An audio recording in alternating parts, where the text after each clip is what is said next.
Am I on now? Can everybody see me? Okay. Sorry about that. I had some technical difficulties. My laptop decided to freeze up a little bit, so I restarted it. Everything should be fine. Can anybody see me now?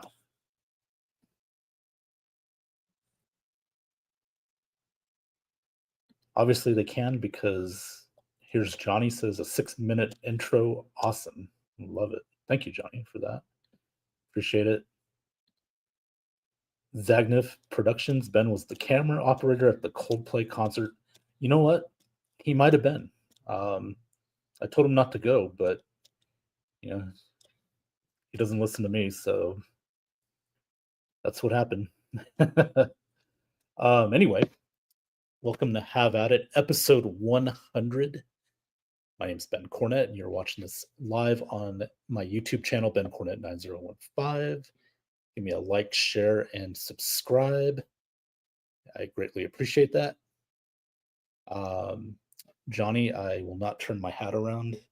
This is old school. I like wearing it this way. So, by the way, Ken Griffey Jr. inspired me to wear my hat backwards when I was a kid. So I am still going with this look. So this look never dies, by the way.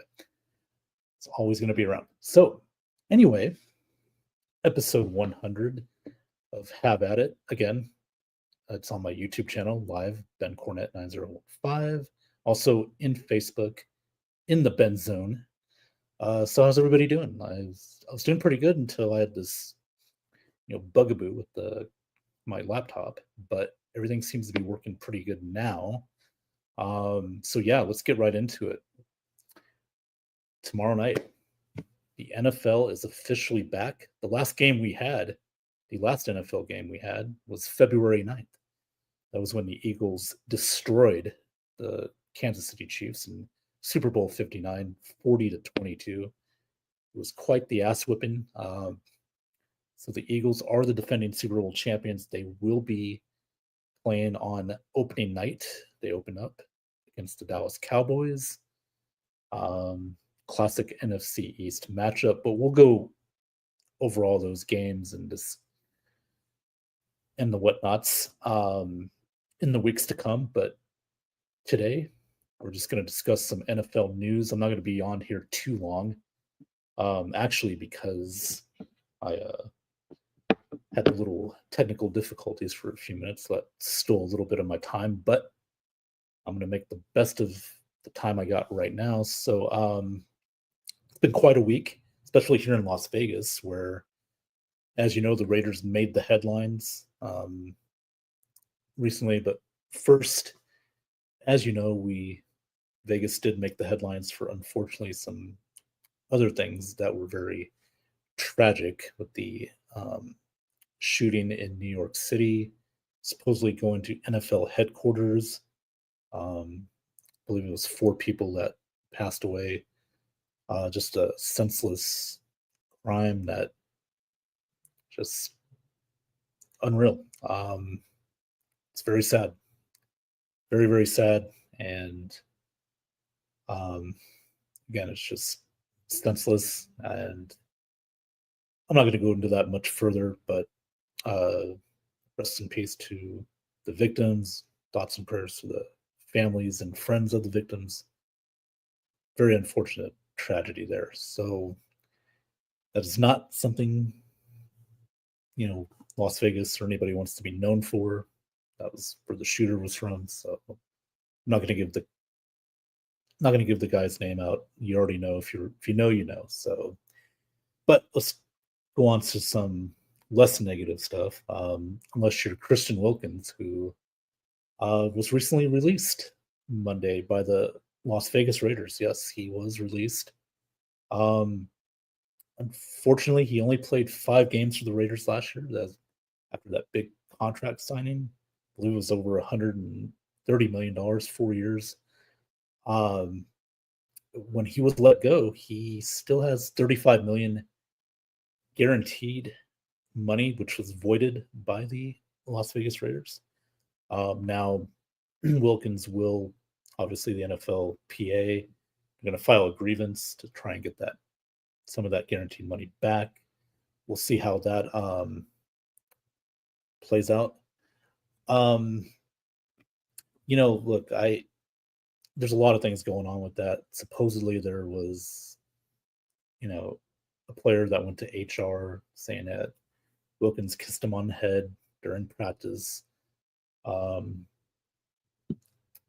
My belief, my personal opinion on it, I think there's more to the story that, we may never know, but from a football perspective, it was a bad signing. He's got talent. Wilkins is a very talented player, but the injuries, other issues going on, just led to this release. And now we're hearing news today around the NFL that Wilkins may need a second surgery on his foot. So, hopefully for him, he gets back on the field. Whatever issues he does have, he can resolve those. But for the Raiders, this is a lesson learned. When you got Pete Carroll as head coach, who's a defensive guy that, would love to have a guy like Christian Wilkins on his team. I mean, he needs that kind of player for their defense to play well.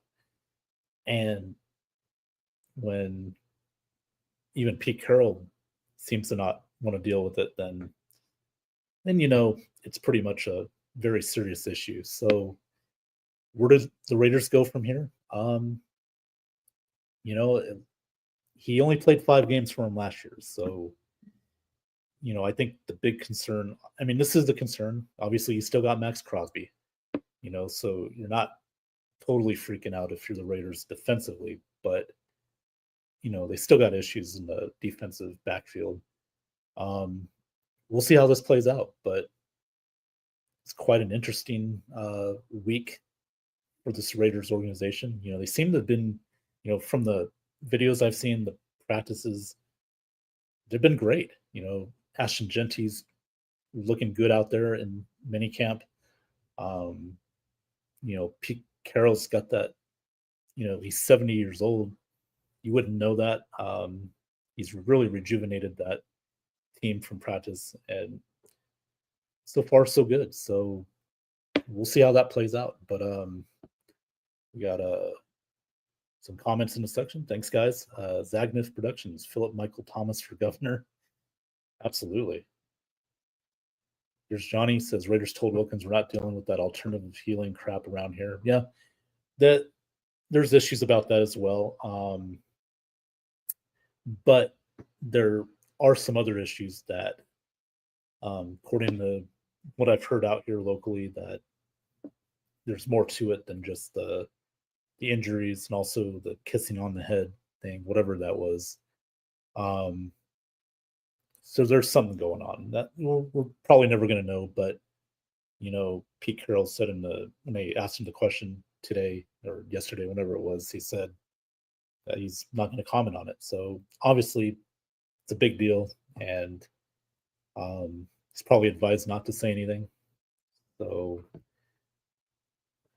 unfortunately for the Raiders, it's a position they're going to have to replace. It's money that they lost. They're getting them guaranteed money back, but so really they didn't lose any money. But depending on what happens in arbitration, they could still lose some of that money. But again, lesson learned. Now you move forward through the Raiders and you get ready for your first preseason game against Seattle on a week from tomorrow night. So that's Raiders at Seahawks. Pete Carroll going back to Seattle. So is Geno Smith. I don't think Geno Smith's going to play, but still, it's kind of a reunion, so to speak. Let's see. Zagnif says, if a chicken eats an egg, what do we call that? Yeah, exactly. Cannabirdism. Oh, there you go. I like that one, Johnny. Cannabirdism. Very good. Raiders West Coast equivalent of Dallas. Yeah, Dallas is kind of on the West Coast. Well, they're Midwest, but leaning toward the West Coast, and they're in the NFC East. So there you go. Zagnut, breaking news: Carroll cooks to beast mode out of retirement. Yeah. I don't know. I think Rashawn. I don't know what is he still eating Skittles? He might be. He's gonna have to lay off those Skittles if he wants to get back into football shape. But I think he's happily retired. Beast mode shows up only so he won't get fined. That's right. Or say anything. Yeah. That'd be interesting to get his thoughts on the Tristan Wilkins deal there. Very interesting. Of course, we got some other news going around. Sorry, I had the Face ID on my iPhone. Let's see. Put my notes there. Oh yeah. Speaking of those Cowboys, their Raiders are the equivalent of Dallas, West Coast equivalent, as Zagnut said, but also Dallas Cowboys, Micah Parsons. Apparently, talks have been going backwards, not forward, as far as a new contract goes. Even Stephen Jones, the GM of Dallas, kind of ripped on Micah, saying that, well, we're paying the price too if we do this, new contract with you. And, this is Dallas being Dallas. Like they're trying to, cheapen their deal to give to Parsons. Look, Mike is one of the better defensive players in the league. Stop messing around. Get him signed. You're going to need all the help you can get. They did the same thing with CeeDee Lamb, Dak Prescott. I mean, you're going to screw around and, then you have no choice but to pay Parsons. You're going to really back yourselves into a corner here. Just get the deal done, because again, this is typical Dallas Cowboys, the distractions, and I don't know. And then you got new head coach Brian Schottenheimer, who I would say is just about as good a head coach as Dirk Cutter when he was with the Bucs. And we all know Dirk Cutter was, as I like to say, he was the longest serving interim head coach in NFL history for 3 years with the Buccaneers from 2016 to 2018. God, those are bad memories. But yeah, so if you're the Dallas Cowboys, get him signed already. Please. Here's Johnny. Marshawn Lynch is having a great time doing movies and TV. Exactly. What does he need to come back to football for?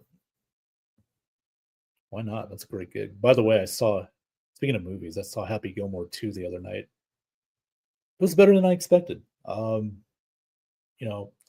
not saying it's anywhere near as good as the original because it wasn't, but for what it was for a Netflix movie, it was pretty good. Not great, but pretty good.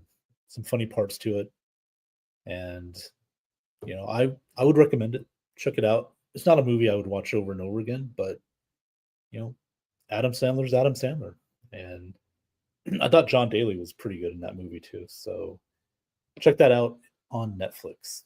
Speaking of the Cowboys, they're going to be on Netflix as well. They're going to have a documentary, America's Team, I believe it's called, August 19th on Netflix. Talks about the rise of the Dallas Cowboys with Jerry Jones buying the team, Jimmy Johnson, the 90s Cowboys, the Great Wall of Dallas offensive line. So even though I hate the Cowboys, it's still a must watch, in my opinion. All right. Zagnus says, think about it, though. Every year is our year for Raider fans. Sound familiar? Yeah. Yep. Zagnus, I live here in Vegas. I hear that all the time. So, typical Raiders. Jerry still hasn't given Micah a contract. No, they're falling apart, according to reports. So, like I said, get it done. Micah's one of the better defensive players in the league. Get the contract done and go from there.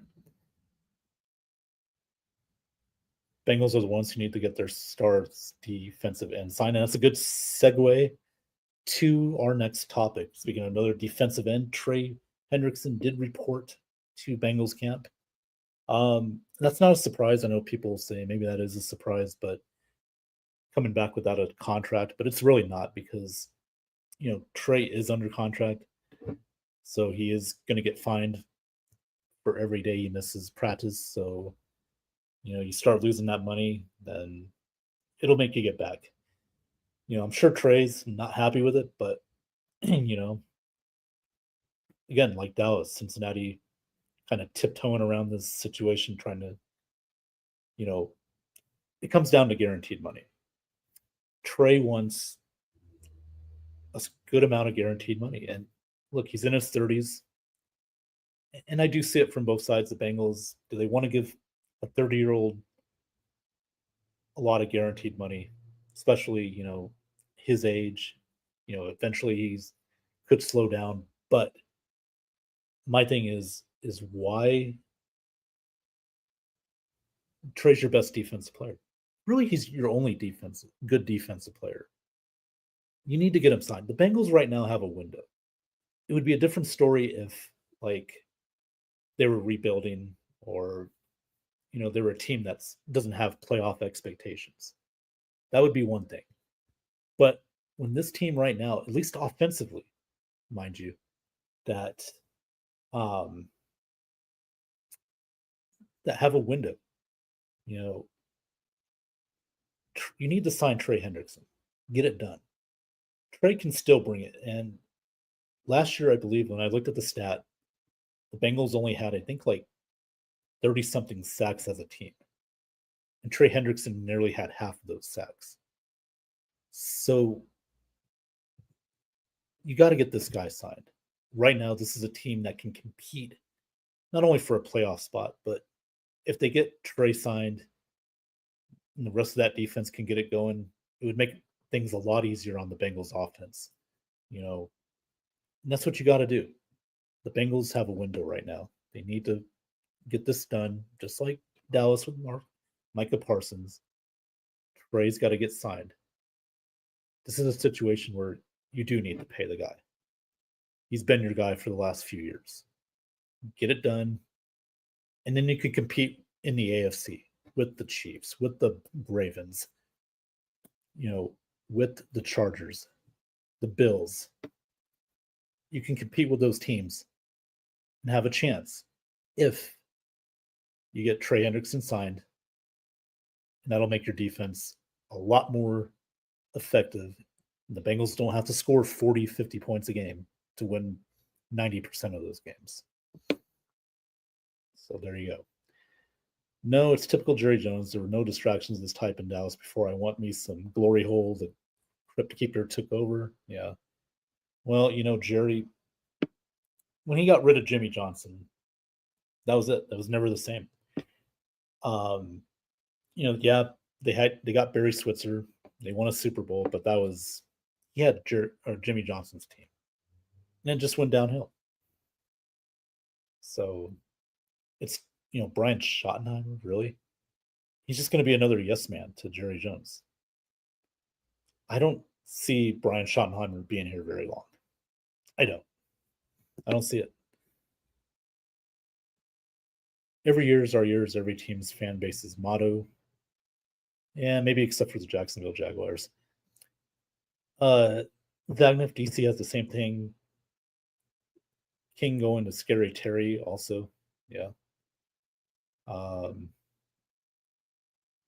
Yeah, that's interesting. McLaurin with the Commanders. You're not going to pay him, but you're going to pay Debo. So, and McLaurin's a little younger. I don't know. He's at camp, but on the PUP list. Johnny, you forgot Shamar with the Bengals, Ben. You said Trey was their only good defense player. Well, we'll see. He's a rookie. He's got to get caught up with the defensive schemes. I like him. I think he's very talented. But again, he's a rookie who's missed a lot of time. So he's got to catch up real quick. Got to learn real quick. Rookie, I know. Yeah, he is. Yeah, Barry won with Jimmy's puzzle pieces. Exactly. Brian shot his hammer. Yeah. I like that name. Brian shot his hammer. Well, see. Oh yeah, one more thing I want to get off real quick before the Ravens unfortunately had an injury in practice this week. Isaiah Likely fractured his has a small fracture in his foot, but they do expect him to possibly be ready for the season opener against the Buffalo Bills on Sunday Night Football. And Isaiah Rookie is on the last year of his rookie contract, so they have been having talks about trying to extend him, get him a new deal. Um, you know, Isaiah is a very solid receiver, and with Zay Flowers, they're one of the better receiving cores in the league. So yeah, you want to get a deal done with him. Um, the injury is not good, but it's not serious. They said he could be ready for the opener, so yeah, you're going to need him this year, along with Zay Flowers. You got Derrick Henry, um, Mark Andrews. They got a bunch of good offensive players. I know last year didn't end well for him in that game against Buffalo. I still think, and you can try to talk me out of this all you want, but the Ravens blew that game. They should have beat Buffalo. I'm sorry, they were the better team. They just made too many mistakes in the end. Andrews had that fumble. He also had that drop pass on the 2-point try that could have tied the game. Not saying that would have won the game, but could have tied the game, possibly go to overtime, and then anything could have happened there. But the Ravens were their own worst enemy in that game, and there's a lot of expectations on Baltimore. I feel this is the year that they can get to a Super Bowl. And really, this may be their last best chance. I mean, you got an older guy in Derrick Henry. Can't believe I'm saying that, but yeah.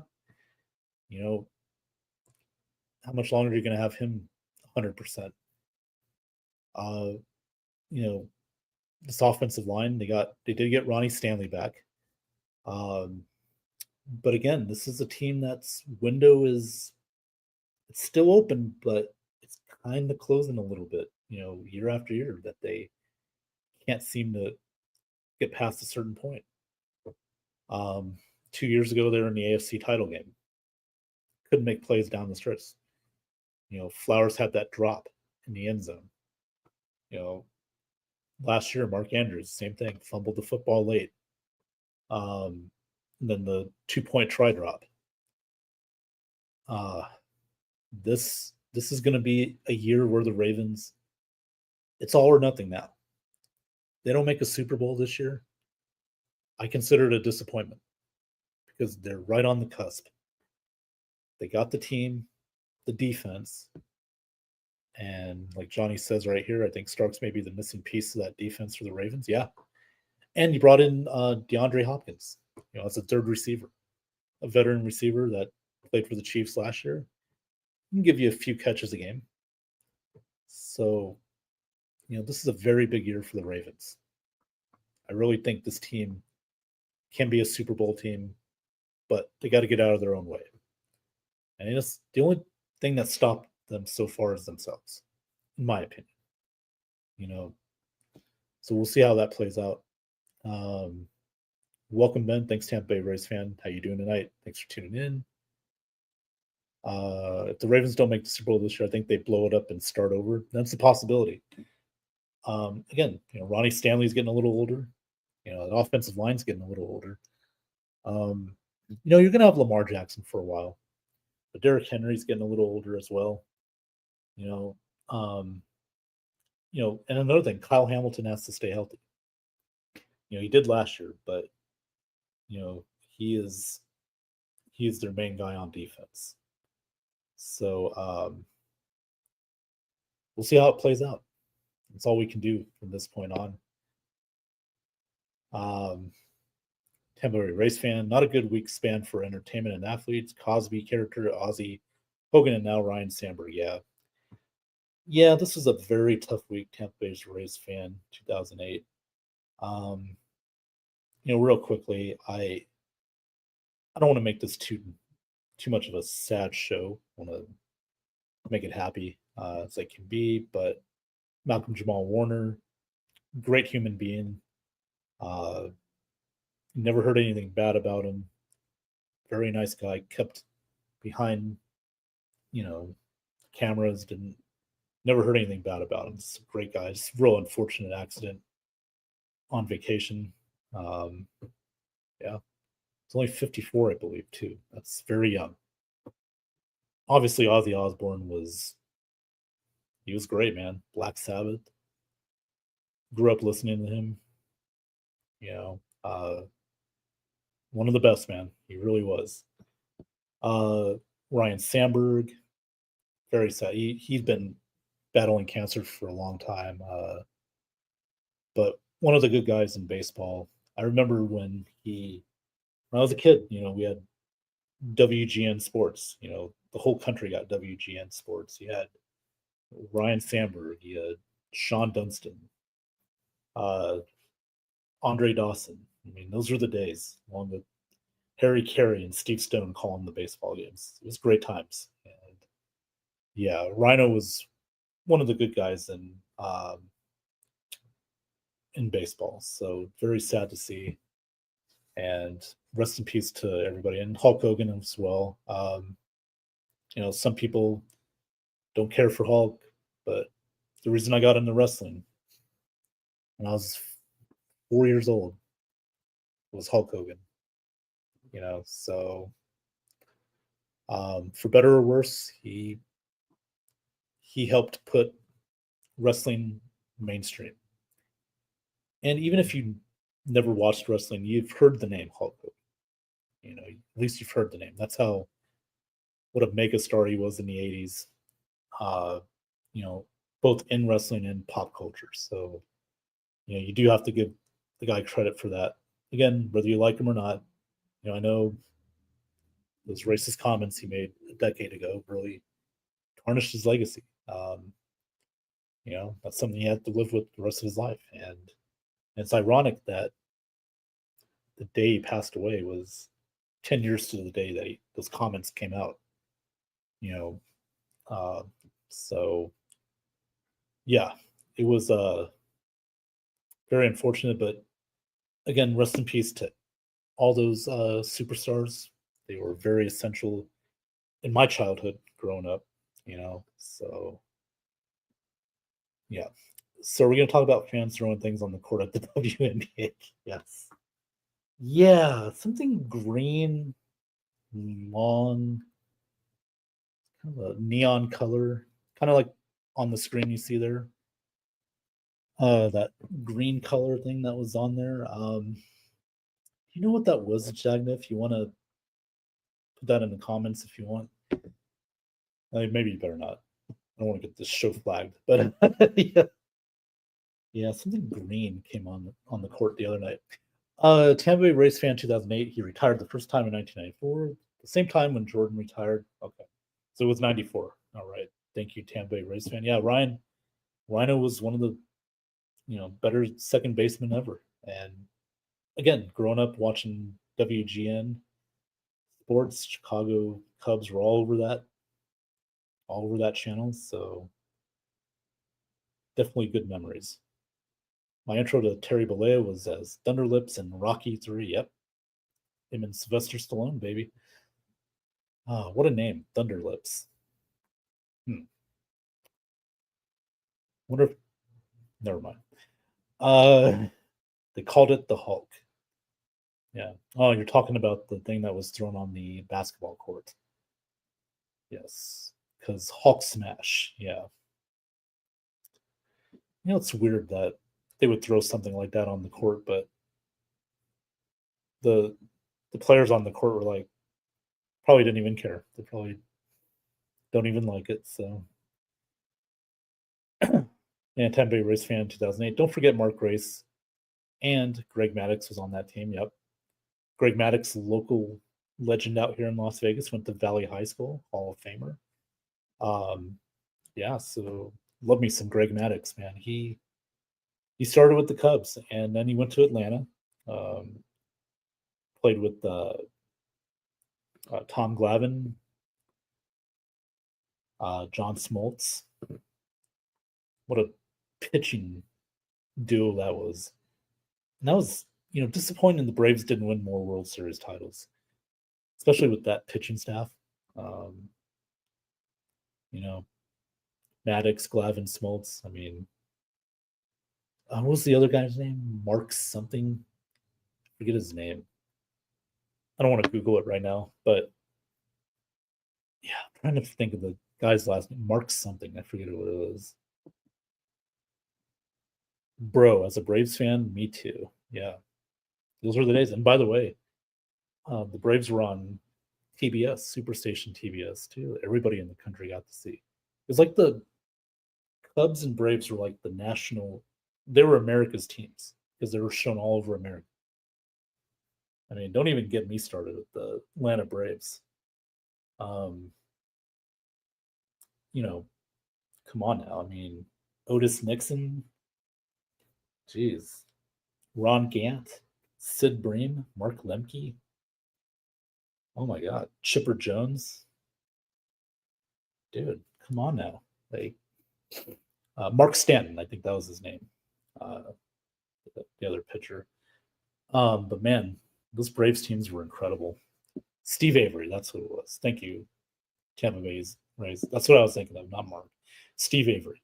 Man, how do you only win one World Series with that pitching staff? That's incredible. Mark Wohlers was their closer. Yep, that's right. Thank you again, Zagnif. Yeah, that's the other guy I was thinking of. Dale Murphy, McGriff. Oh yeah, the crime dog. I remember when the Braves made that trade for Fred McGriff from the Padres. That one bat that made a difference in the '95 season, shortened season, by the way. They beat the then known as the Cleveland Indians in 6 games.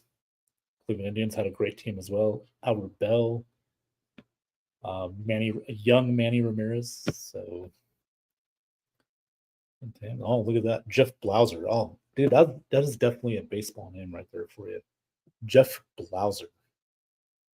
I love me some Jeff Blauser, by the way. I mean, I could go on and on and on and on about all the Braves players.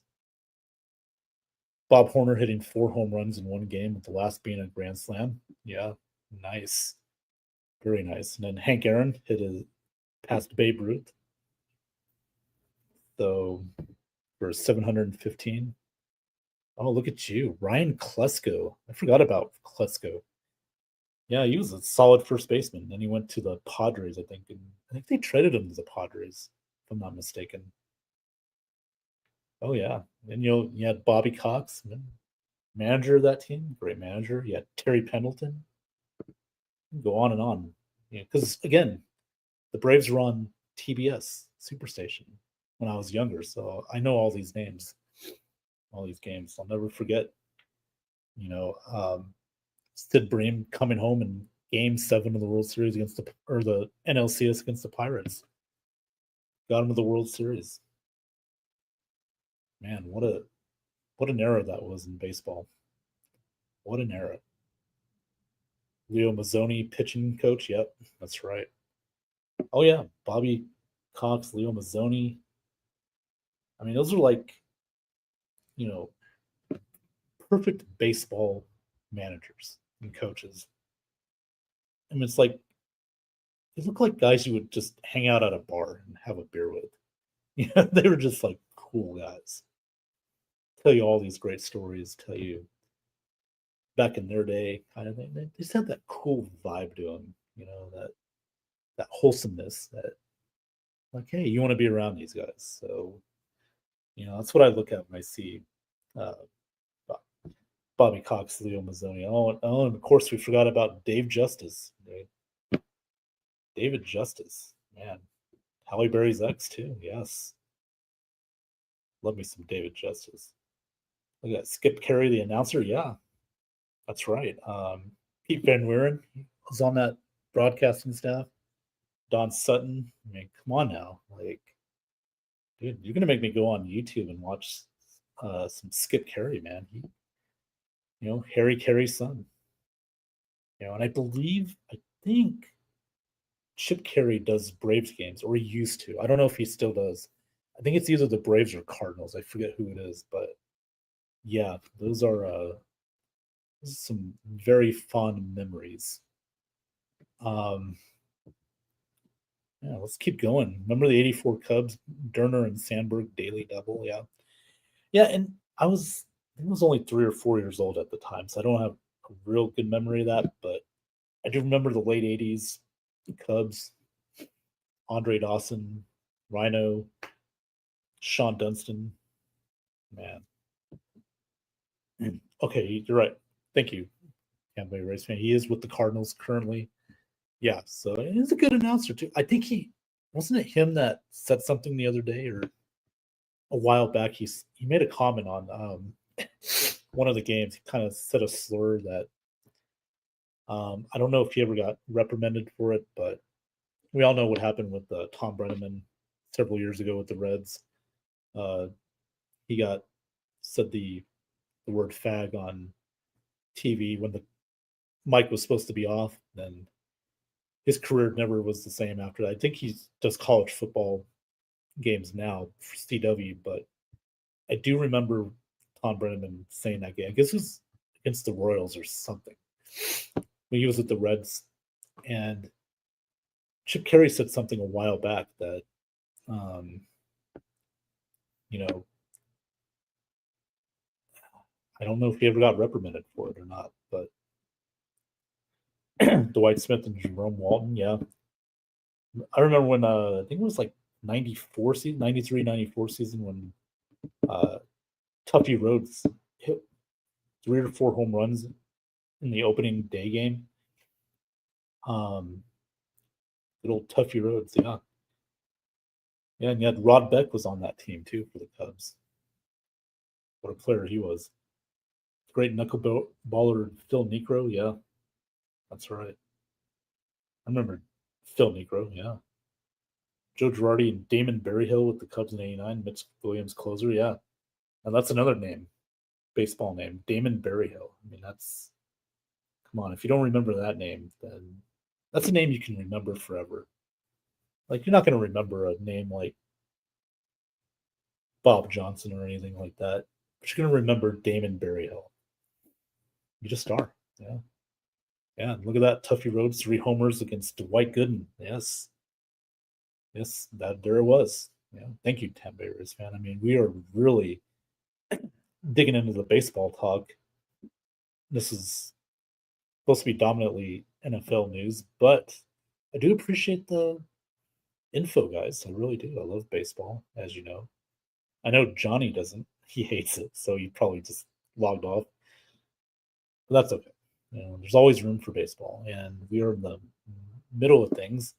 Right now, my Dodgers are still in first place. We had a little bit of a slump lately, but we won 2 in a row against the Reds. We're playing the Reds right now. Then we got to go to play the Rays this weekend. Should be an interesting series. The Rays, up and down season. Unfortunately for them, they haven't played their best baseball. We'll see. We'll see if they're buyers or sellers at the trade deadline, which is tomorrow afternoon. So we'll see what kind of moves they make. I know the Yankees traded for a outfielder with Aaron Judge being out indefinitely. We don't know how long he'll be out. That's very vital to the Yankees. If they don't have him, then this could be a very tough end of the season for the Yankees. How about FSU football season? What do you expect from them? Well, I expect a lot better than 2-10. I could tell you that much. They can only go up from this point. I don't think you can get any worse than 2-10. And I see this team as a 6 to 7 win team, maybe 8. That's kind of pushing it. Last year was just such a bad year. The year before that, they were supposedly robbed out of the college football playoff, the top four. But that's no excuse. I don't think they ever recovered from it. Mike Norvell, I don't think ever recovered from that, snub of the playoffs. And you saw it as a result. And they brought in DJ Ungulable from Oregon State, and he was also with Clemson for that. That didn't work out at quarterback. They lost a lot of players to the draft. Jared Verse, their best defense out of countless other guys.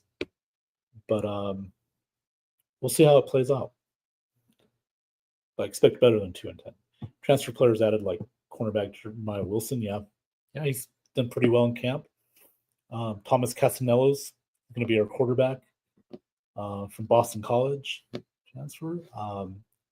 Kind of fits more of the mold with what Mike Norvell wants to do with the RPO. Kind of sees him that Jordan Travis-like kind of player. So we'll see how it plays out. What do I do know about nose football? Your incoming quarterback has a huge target on his back. Yeah, that's from the comments he made about Alabama, who they're playing opening day in Tallahassee.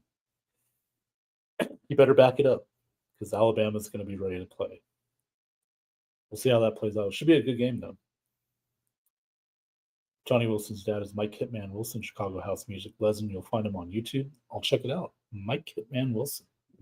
I will check that out. Tampa Bay Rays fan, thank you for that. And what Norvell didn't recover from was a bowl game. I forgot the score, but it was a lot to a little. Yeah, well, they just said, screw it. We're not in the title game. What do we have to play for? And Georgia said, you know what? We'll still kick your ass. And that's what they did. No excuses. They dominated us. It was like 63-3 or something like that. Yeah, it was a nightmare I've never recovered from. So, well, guys, I hate to do this, but I'm going to head out. I got something to take care of, but I want to get on here real quick, do another episode I have out. We all know the NFL is officially back tomorrow. There's a game tomorrow. I don't care if it's the Hall of Fame game or not. There will be an NFL game to watch on your TV or your phone or your computer, wherever you watch it from. It's the first NFL game since February 9th, so you take what you can get.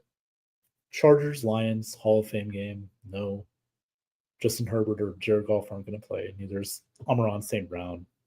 But it's still football. It's still guys trying to make a team, trying to make their dreams come true. And Trey Lance is actually going to start for the Chargers. So maybe he can show off and, audition for other NFL teams. Try to save his career. But we'll see how it plays out. Anyway, guys, I'm going to take off. Thanks, everybody, for sticking with me tonight. I know the start of the show wasn't great because I had some technical issues on my end. So we got kind of a late start. But I do appreciate Tampa Bay Rays fans, Zagnev, Johnny, for in the comment section. Appreciate that. Like I said, you can watch my show Have At It. I don't have a set time or day. I just go on whenever I'm available. But you can find it on YouTube at Ben Cornett 9015 and on Facebook in the Ben Zone. And I will have more shows to do because it is NFL season. And I will force myself to do more shows. So appreciate that. And I do appreciate you, Tamara. Good way to end the 100th episode. Appreciate that. It is the 100th episode. I probably should have done something better with it, but we will have a lot more episodes, a lot more time to do that later. But I want to thank everybody for tuning in tonight. And I'm going to take off. But guys, have a great weekend. And I'll try and do a show this weekend, maybe a wrestling show, something separate from this. And we will definitely get back on the horse in the weeks to come because it's all going to be NFL stuff and college football stuff. So guys, appreciate it. I will see you next time right here on Have At It. Have a great night, everybody.